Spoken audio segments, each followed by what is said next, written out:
ওসমান রাদিয়াল্লাহু তাআলা আনহু বলেন, আমরা একদিন বসে বসে আলোচনা করতেছিলাম যে গুনার মধ্যে সবচেয়ে ভয়ঙ্কর গুনাহ কোনটা, গুনার ভিতরে সবচেয়ে ভয়ঙ্করতম গুনাহ কোনটা। সাহাবীরা এক একজন এক একটা বলতে লাগলেন।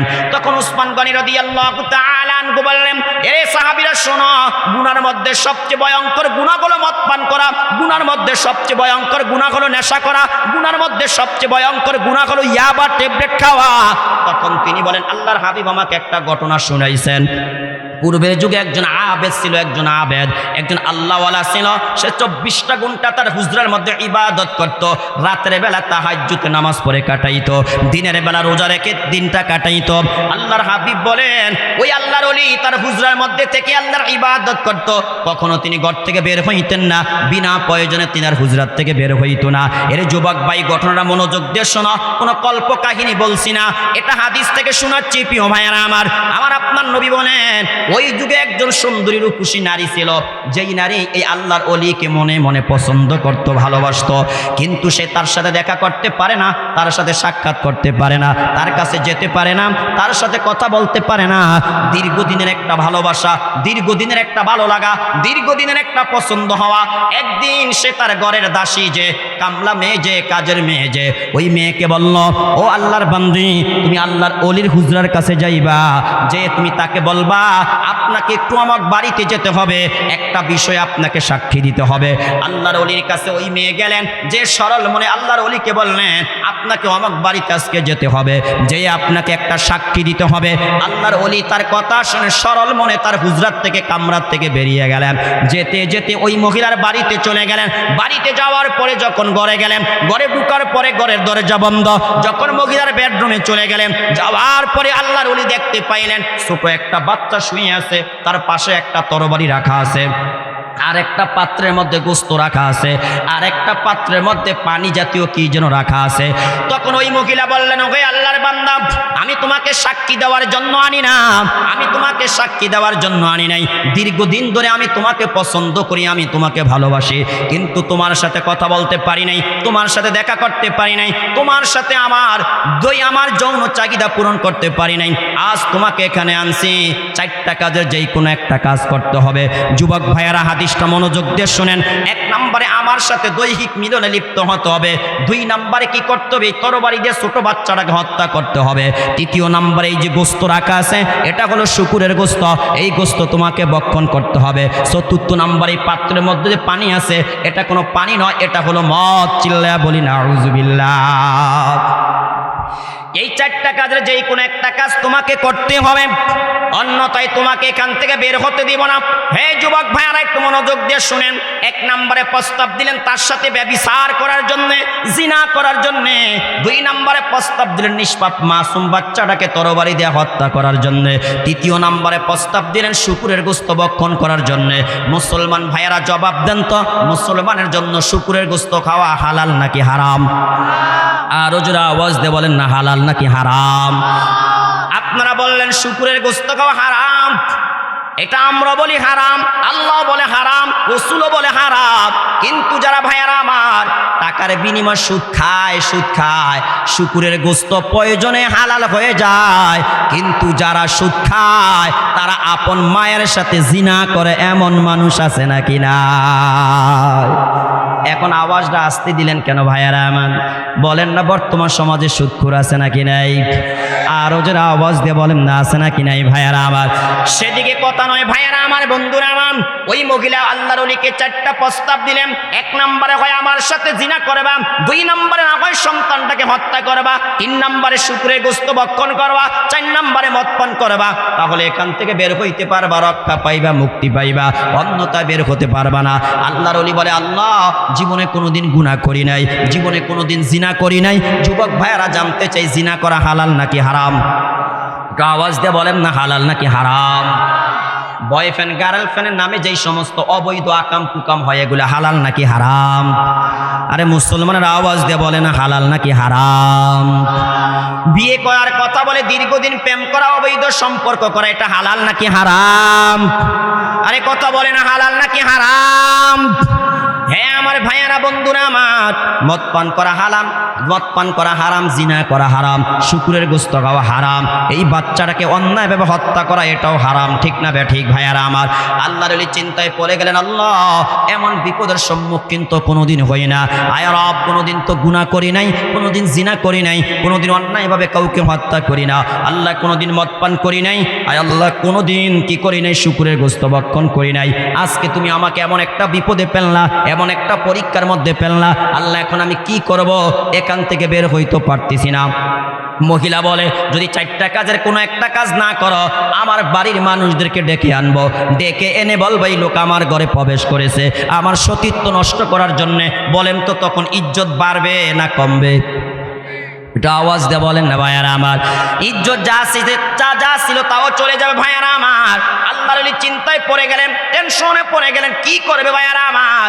অপরদার আড়ালের মা মনোযোগ দিয়ে হাদিসটা শুনেন।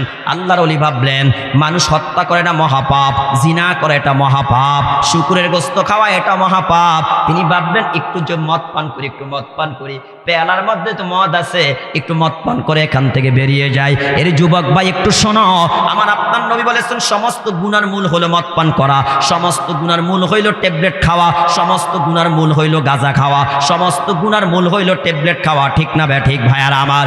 আমার আপনার নবী বলেন, হে আমার সাহাবীরা শোনো শোনো, কিভাবে মদ সমস্ত গুনার দরজা উন্মুক্ত করে দেয় শোনো। আল্লাহর ওলি ভাবলেন সবচেয়ে ছোট গুনাহ হলো মদ পান করা। ওই মা নারীকে বলে, দাও মদের পেয়ালাটা আমার কাছে দাও।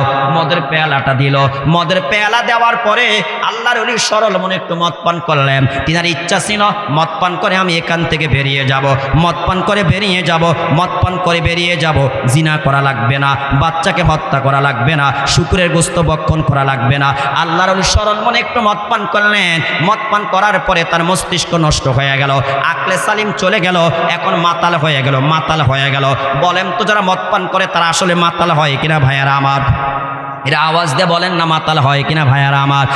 মদ পান করার পরে তারা মাতাল হয়ে যায়। আমার দেশে শুধুমাত্র কর্মী যারা তারা মদ পান করে এমন না ভাইয়ারা আমার, যারা গরিব তারা মদ পান করে এমন নয়। আমার দেশে দেখবেন যে যত বড় নেতা সে তত বড় মদ করে, ঠিক না ঠিক ভাইয়ারা আমার? দিনের বেলা এরা বলে মদ পান করা যাবে না, দিনের বেলা হুজুরদেরকে বলে তোমরা মদের বিরুদ্ধে কথা বলো, লাইসেন্সের বিরুদ্ধে কথা বলো, বাল্য বিবাহের বিরুদ্ধে কথা বলো। রাতের বেলা এই সমস্ত নেতারা দেশের সমস্ত সবচেয়ে শ্রেষ্ঠ মদ পান করে সুন্দরী রূপসী মেয়েদেরকে নিয়ে হোটেলে কেবিনের মধ্যে রাতের পরে রাত কাটায়, ঠিক না ঠিক ভাইয়ারা আমার? বলেন তেমন লম্পট মার্কা নেতা আমাদের দেশে আছে নাকি নাই? হ্যাঁ আমার ভাইয়ারা বন্ধুরা আমার, শুধুমাত্র জনগণ মদ পান করে এমন নয়, আমার দেশের মধ্যে এমন বড় বড় নেতা আছে যারা 24টা ঘন্টায় মদের মধ্যে লিপ্ত থাকে, আছে নাকি না? আসলে আসেনি কথা কয় না, আসলে আছে কিনা? হ্যাঁ, মদ পান করে মাতাল হইয়া এক এক দিন দেশের এক একটা সুন্দরী রূপ করে চাকরি দেওয়ার কথা বলে, তাদের চরিত্র নষ্ট করে।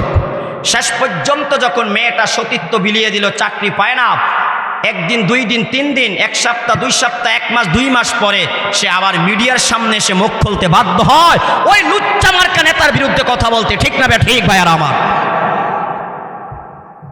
আমার নেতাকে এখন বলেন, আমার আপনার নেতাকে, আমি কার পিছু ঘুরি, আপনি কার পিছু ঘুরেন, আমরা কার পিছু ঘুরি, আমরা কাকে সমর্থন করি, কাকে আমরা ভোট দিচ্ছি, কাকে নেতা বানাচ্ছি? যে লুচ্চাপ, যে চরিত্রহীন, যে বদমাশ, যে ইতর, যে এগুলো মদখোর, যে ইয়াবাখোর, যে গাঁজাখোর, যে জিনাখোর, যে সন্ত্রাস, যে বাটপার, যে সিটার, যে চোর, যে ডাকাত, যে দেশের সম্পদ বিদেশ পাচার করে বেগম পাড়ায় বাড়ি গাড়ি করে, এমন নেতাকে আমি আর আপনি নেতা বানাইছি, ঠিক না ঠিক কথা বলেন? ভালো মানুষ, নামাজি মানুষ, আল্লাহওয়ালা মানুষ, ইমাম সাহেব, হুজুর, আলেম, মুফতি, মুহাদ্দিস, শাইখুল হাদিস যদি নির্বাচনে দাঁড়ায়, প্রার্থী হয়, এর কেউ ভোট দিবে না, কারণ এ টাকা দিতে পারবে না, এই জন্য এর কেউ ভোট দিবে না। কি ভাই কথা বলেন না কেন? আওয়াজ দিয়ে বলেন না, এর কি দিবে না? ভোট দিবে না। আপনারা ভালোভাবে বুঝেন, ঘুষ আগে নেতারা খায় না, আগে জনগণ খায়। বলেন আগে কারা খায়? আওয়াজ দিয়ে বলেন না, কারা খায়? যিনি প্রার্থী হয়েছেন তিনি আগে ঘুষ খায় না, ঘুষ আগে জনগণ খায়, তারপরে নেতায় খায়। কি কথা বলেন না কেন আপনারা? তিনি মেম্বার হইতে চেয়ারম্যান হইতে যা লক্ষ লক্ষ টাকা ব্যয় করেছে, এখন বেটা মেম্বার আর চেয়ারম্যান হওয়ার পরে কি আগে গরিবের হক আদায় করবে না নিজের আগে যেটা গেছে সেটা আদায় করবে? কোনটা বলেন? কি ভাই কথা বলেন না, কোনটা? এটা আগে ঠিক করতে হইব না? তাহলে বলেন আগে ঘুষ খায় কারা? জনগণ। কারা ভাইয়েরা আমার? হে আমার ভাইয়েরা বন্ধুরা আমার, আগে ঘটনাটা শেষ করি। আল্লাহর ওলি মদ পান করলেন, মদ পান করার পরে মাতালে হয়ে গেলেন, মস্তিষ্ক নষ্ট হয়ে গেল, আকলে সালিম চলে গেল। এবার আল্লাহর ওলি কি করলো একটু মনোযোগ দিয়ে শুনেন যুবক ভাইয়েরা। শুকুরের গোস্ত হাতিয়ে নিয়ে শুকুরের গোস্ত ভক্ষণ করতে লাগলো। শুকুরের গোস্ত খাওয়ার পরে এবার তৃতীয় নাম্বারে তরবারি হাতিয়ে নিয়ে শিশু বাচ্চাটাকে হত্যা করে ফেলল। চতুর্থ নাম্বারে এই মদ পান করার পরে তার শরীর যখন গরম হয়ে গেল, এবার সে ওই মহিলার সাথে জিনায় লিপ্ত হলো। চিল্লায়া বলি না আউযুবিল্লাহ। আমরা 5 ভাই 4 বোন মায়ের পেট থেকে আসছি, তাহলে মূলে কে? মা না? বলেন না মূলে কে? সন্তান জন্ম দেওয়ার মূল কে? বলেন না মূল কি ভাইয়ারা আমার? এ উম্মুন শব্দের অর্থ হলো মা। বলেন উম্মুন শব্দের অর্থ কি? আর নবীজি মদের ব্যাপারে বলছে উম্মুল খবাইস, সমস্ত নাপাকির মূল, সমস্ত গুনাহের মূল, সমস্ত অন্যায়ের মূল, সমস্ত পাপের মূল হইল মদ পান করা, নেশা করা। তাহলে বলেন এই মদ থেকে আমাদের তরুণ তরুণীদেরকে বাঁচানোর দরকার আছে নাকি নাই? কিরে আওয়াজ দিয়ে বলেন না, বাঁচানোর দরকার আছে নাকি নাই? আল্লাহর ওলি সরল মনে মহিলার বাড়িতে সাক্ষী দিতে গেলেন। সাক্ষী দিতে যাইয়া তিনি 4টা মামলার শিকার হইলেন। কয়টা? একটু আওয়াজ দিয়ে বলেন। 4টা পাপ তিনার সামনে পেশ করা হলো। 1 নম্বরে আমার সাথে জিনা করো, না হয় তরবারি দিয়ে বাচ্চা হত্যা করো, না হয় শুকরের গোশত ভক্ষণ করো, না হয় তুমি কি করো? মদ পান করো। সহজ গুনাহ মনে করছে কোনটা? বলেন না ভাইয়ার আমার, কোনটা? মদ পান করে এখান থেকে বেরিয়ে যাবে, আল্লাহর কাছে তওবা করবে। যুবক ভাইয়ারা আল্লাহর হস্তে এই হাদিসটা মনোযোগ দিয়ে শুনে আমাকে একটু জবাব দাও। আল্লাহর ওলি মদ পান করে এখান থেকে বের হয়েছে নাকি বাকি আরো 3টা গুনাহ করছে? বলো ভাই বলো। মদ পান করে বাকি আরো 3টা গুনাহ করতে কি হয়েছে? বলেন না কি হয়েছে ভাইয়ারা আমার? কিন্তু আল্লাহর ওলি সরল মনে ভাবছে মদ পান করেই বাকি 3টা গুনাহ থেকে বেঁচে যাবে নাকি? কথা বুঝেন না মনে হয়। সে মদ পান করে এখান থেকে চলে যাবে, বাকি 3টা গুনাহ থেকে কি যাবে? বেঁচে যাবে। যুবক ভাইয়ারা বলো, বাকি 3টা গুনাহ করলো না ছাড়লো? আওয়াজ দিয়ে বলো, করলো না ছাড়লো? তাহলে এবার বলো তুমি, মদ সমস্ত গুনাহের মূল কিনা? কি ভাই কথা বলে না কেন? মদ পানে উদ্বুদ্ধ করছে নিষ্পাপ মাসুম বাচ্চাকে হত্যা করতে, মদ পানে উদ্বুদ্ধ করছে বেগানা নারীর সাথে জিনা করতে, মদ পানে উদ্বুদ্ধ করেছে শুকুরের গোশত খাইতে। ঠিক না বে ঠিক ভাইয়ারা আমার? এই জন্য আমার আপনার নবী আবু দারদাকে ডেকে বললেন, আবু দারদা শোনো, ওয়ালা তাশরাবিল খামরা ফা ইন্নাহা মিফতাহু কুল্লি শাররিন। হে আবু দারদা তুমি মদ পান করবা না, মদ পান করবা না। কেননা মদ পান মানুষের সামনে গুনার দরজা উন্মুক্ত করে দেয়। বলি না আউযুবিল্লাহ। হে আমার যুবক ভাইয়ারা, এখানে আরেকটা হাদিস বলে মূল আলোচনা চলে যাচ্ছি। তোমরা যারা মদ পান করে হাদিসটা মনে রাখো ভাই।